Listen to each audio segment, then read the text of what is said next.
دوسری رائے یہ ہے کہ یہ 12 خلفاء جو ہیں وہ ایک ہی زمانے میں اسلام کا غلبہ ہو جائے ایک، اور ان کے جو دشمن ہوں وہ سزائیں انہیں ملیں اور لوگوں کا اجتماع ہو جائے۔ دوسری رائے یہ ہے کہ ایک ہی وقت میں دنیا کے مختلف حصوں میں پائے جائیں گے، اور 12 خلفاء سے رسول اللہ صلی اللہ علیہ وسلم کی مراد یہ ہے۔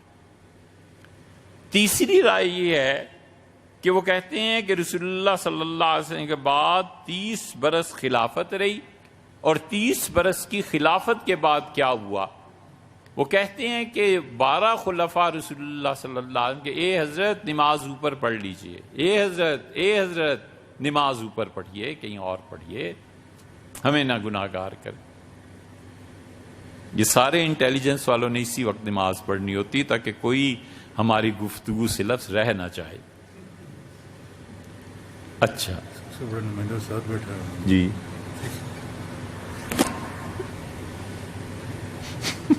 آپ کے نیچے کرو نا ڈاکٹر صاحب، آپ کے پہلے میں بیٹھے ہوئے بندے 30 برس کا تو رسول اللہ صلی اللہ علیہ وسلم نے کہا کہ میرے بعد 30 سال خلافت کی چکی چلے گی، اور حضرت حسن رضی اللہ عنہ کے ایام اس میں شامل کر لیے جائیں تو یہ 30 برس پورے ہو جاتے ہیں۔ پھر ان کے بعد امت کا اجماع کن خلفاء پہ ہوا ہے؟ امت کا اجماع اگر پھر ہوا ہے تو اس 30 برس میں 4 خلفاء تو یہ گزر گئے، پھر 5ویں حضرت معاویہ رضی اللہ عنہ آئے۔ سیدنا معاویہ رضی اللہ عنہ کی خلافت کو ہم اہل السنہ جو حقیقتاً اہل السنہ ہیں، ہم بڑی ذمہ داری سے، یہ میرا عقیدہ ہے بھائی، مجھے دوسروں سے کوئی غرض نہیں ہے کہ کسی عقیدے کے ساتھ مجھے مر کے خدا کے سامنے جواب دینا ہے، تو میرا یہ عقیدہ ہے۔ سیدنا معاویہ رضی اللہ عنہ سیدنا علی رضی اللہ عنہ کی زندگی میں خلیفہ نہیں تھے۔ امیر المومنین کے انتقال کے بعد جب سیدنا حسن رضی اللہ عنہ 6 ماہ بعد جب بیعت کی ہے تب وہ خلافت کے منصب پر پہنچے ہیں، اور خلافت بھی وہ جو خلافت راشدہ ہے وہ نہیں، امارت تھی۔ معاویہ رضی اللہ عنہ نے بڑے زبردست احکامات کیے تھے، 20 سال حکومت رہی ہے، کیا مجال ہے کہ کوئی ہلا ہو؟ تو 4 کے بعد پھر 5ویں یہ بنتے ہیں، پھر 6 شبلی نے بھی لکھا ہے اور مورخین نے بھی ذکر کیا، وہ کہتے ہیں یزید۔ اب یزید کو خلیفہ کیسے مان لیں؟ تو اس کی ایک جہت یہ ہے کہ اس کی مملکت میں امن قائم ہوا، رعائی کتنے سال ہے، وہ فاسق و فاجر بدبخت رعائی 3-4 سال ہے۔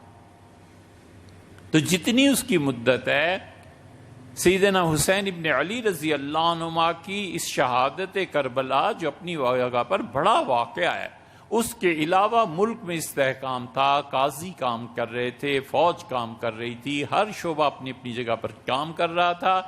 اس لیے شبلی نے لکھا ہے کہ ان 5 کے بعد 6 یہ ہیں، اور اس کو اور مورخین نے بھی ذکر کیا ہے۔ لیکن یزید کے معاملے میں اس کی حکومت کو مانا جائے گا پھر جب سیدنا حسین ابن علی رضی اللہ عنہ کربلا میں شہید ہوئے ہیں، تو پھر اس کے بعد، وگرنہ سیدنا حسین ابن علی رضی اللہ عنہ نے جو اس وقت اٹھے ہیں تو ان کا دعویٰ برحق تھا۔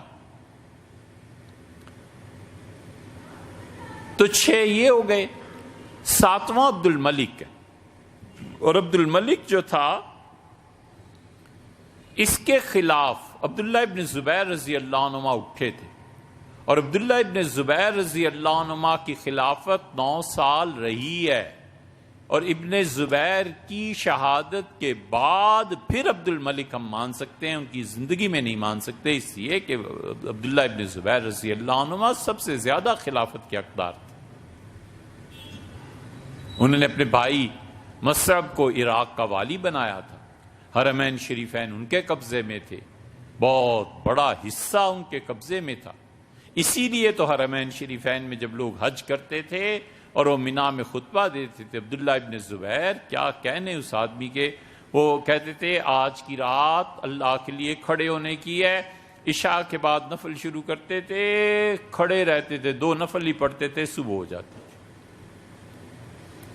پھر ایک دن چھوڑ دیتے، پھر کہتے تھے آج رکوع کی رات ہے، بس ساری رات رکوع میں گزر جاتی، پھر کہتے تھے سجدے کی رات ہے، ایک دن چھوڑ کے پھر سجدے میں پڑے رہتے تھے اللہ کے سامنے۔ اور اسی طرح دنیا اجتماعی اور انفرادی دونوں زندگیاں بھرپور تھیں۔ یہ منا میں، عرفات میں بنو امیہ کے خلاف تقریریں کرتے تھے۔ نتیجہ یہ کہ بنو امیہ نے بیت المقدس کو بنانا شروع کیا بیت اللہ کے مقابلے میں، کہ مسلمان یہاں آئے۔ یہ الگ چیپٹر ہے، اس پہ ہم نے تھوڑا سا لکھا بھی۔ عبد الملک کو اگر مان لیا جائے تو پھر خلافت وہاں پہ عبداللہ ابن زبیر رضی اللہ عنہ کی آتی ہے۔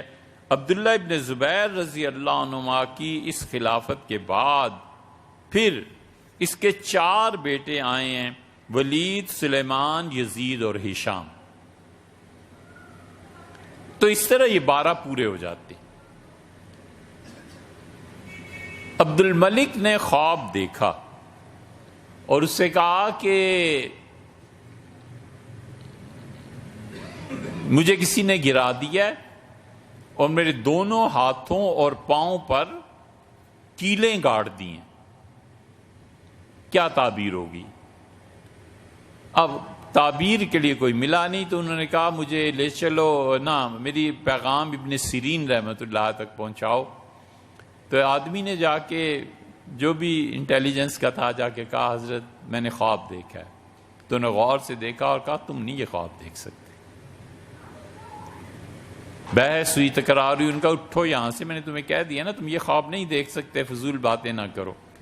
اسے ماننا پڑا، اس سے کہا عبد الملک نے دیکھا۔ ان کا اس کا مطلب یہ ہے کہ اس کے بعد اس کے 4 بیٹے جم کے حکومت کریں گے۔